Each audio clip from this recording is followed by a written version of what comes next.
यो दृश्य हो चितवन भरतपुर सडकपुर 16बाट देखेको दृश्य। तिहारको रौनक र पटकाहरू पड्किरहेका छन्। सबैतिर बत्तीहरू झिलिमिली भएको छ।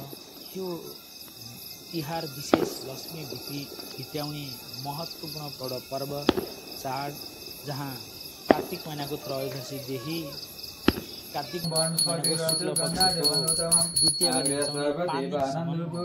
मनाइने पर्व, जहाँ यमराजलाई बहिनी यमुनाले स्वागत गरेको र आतिथ्यपूर्ण यो शब्दभागपूर्ण आतिथ्य ग्रहण गरेको पर्वको रूपबाट मान्य नै गरिन्छ।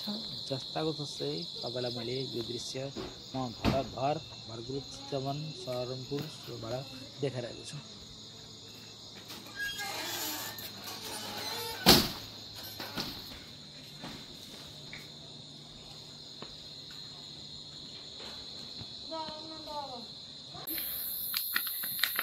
अब यो